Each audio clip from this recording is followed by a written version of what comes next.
Shalom anak-anak ibu kelas 9. Senang kembali boleh bertemu dalam pembelajaran pendidikan agama Kristen. Sebelum memulai pembelajaran ini, besar harapan ibu, anak-anak ibu sudah berdoa dan membaca Alkitab sesuai dengan instruksi yang sudah ibu sampaikan. Dalam memperhatikan video ini, jangan lupa untuk menulis daftar hadir di kolom komentar dengan menulis nama kelas hadir. Dan ibu juga berharap anak-anak ibu memperhatikan video pembelajaran ini sampai selesai. Baiklah, kita akan masuk ke pembahasan kita bab 8, meneladani Kristus dalam pelayanan. Kita masuk ke poin yang pertama, pelayanan yang meneladani Yesus. Selama 3 tahun pelayanan Tuhan Yesus tidak pernah melakukan pelayanan secara dangkal dan asal-asalan, tetapi sifatnya kekal. Kita masuk ke bagian B, contoh-contoh pelayanan Tuhan Yesus Kristus. Yang pertama, Tuhan Yesus menyertai murid-muridnya.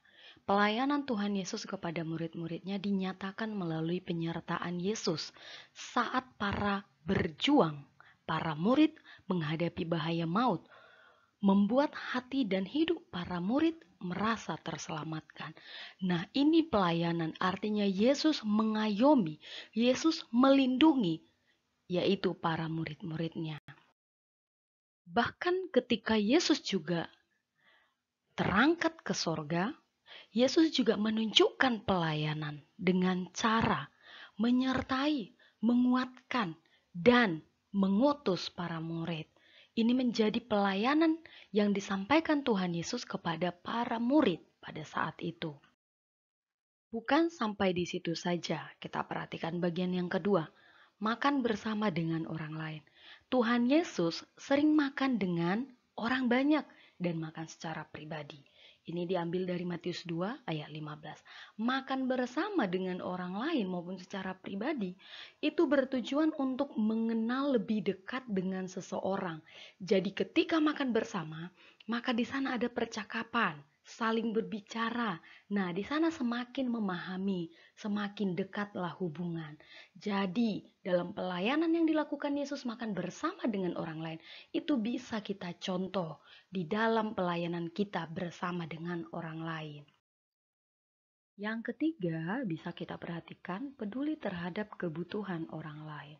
Nah, tindakan yang dilakukan Yesus dalam pelayanannya adalah menunjukkan sikap peduli kepada orang lain. Contoh pelayanan yang dilakukan Yesus melayani Yairus dan putrinya dari Markus 5 ayat 21 sampai 24. Nah, di sini mencerminkan bagaimana yang dilakukan Yesus kepada orang benar-benar yang membutuhkan pertolongan. Jadi kita disarankan sebagai anak-anak ibu yang sudah melayani. Ketika engkau melayani, layanilah benar-benar orang yang membutuhkan. Sehingga pelayanan itu tepat sasaran.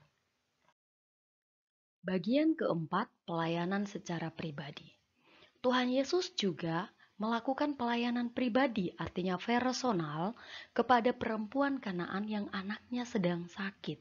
Dari Matius 15 ayat 21 sampai 28. Sehingga dalam pelayanan pribadi ini bermanfaat untuk menumbuhkan iman kepada Tuhan Yesus. Jadi artinya di sini dalam pelayanan yang secara nyata itu akan mencerminkan bagaimana seseorang itu mengasihi Tuhan kepada orang lain. Jadi pelayanan secara pribadi sangat besar pengaruhnya pada pertumbuhan iman. Karena itulah Tuhan Yesus juga berharap para murid juga untuk membimbing murid-murid agar percaya dan dewasa di dalam Kristus dan berkarya sehingga menghasilkan buah. Ketika pelayanan yang sudah Yesus lakukan, Yesus berharap para murid juga melakukan yang sama kepada orang-orang yang akan mereka muridkan. Sehingga muridnya itu boleh bertumbuh dan berbuah dan itu boleh dinikmati oleh sekeliling dimanapun mereka berada. Sekarang kita perhatikan bagian C, bertumbuh saat kita melayani. Jadi pertumbuhan itu dialami ketika kita melayani Tuhan. Agar dapat meneladani Kristus dan menjadi orang Kristen yang bertumbuh dan dewasa, meskipun kamu masih remaja, perhatikanlah aspek-aspek berikut yang mempengaruhi pertumbuhan iman di dalam melakukan pelayanan.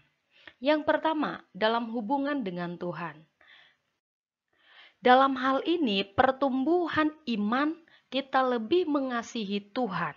Ini yang dimaksud dengan hubungan dengan Tuhan. Pertumbuhan yang kedua, dalam hubungan dengan diri sendiri, artinya kita lebih merawat diri kita. Yang ketiga, pertumbuhan dalam hubungan dengan orang Kristen lain, artinya kita peduli kepada orang sekitar kita. Pertumbuhan yang berikut dalam hubungan dengan pelayanan seperti memahami karunia-karunia roh dan talenta. Kelima, pertumbuhan dalam hubungan dengan orang-orang non-Kristen. Artinya di sini kita mampu mewujud nyatakan karakter Kristus kepada orang sekitar melalui tindakan kita dan perkataan kita. Keenam, pertumbuhan dalam hubungan dengan keluarga. Ini mampu kita tunjukkan melalui kasih kita kepada orang tua, kasih kepada abang dan adik yang ada di rumah. Ketujuh, pertumbuhan dalam hubungan dengan keadaan yang terjadi. Artinya kita semakin memahami peristiwa yang Tuhan izinkan kejadian dalam kehidupan kita. Tidak menyalahkan siapapun, tetapi itu menjadi pelajaran dalam kehidupan kita. Sekarang kita masuk ke bagian D, memiliki karakter Kristen.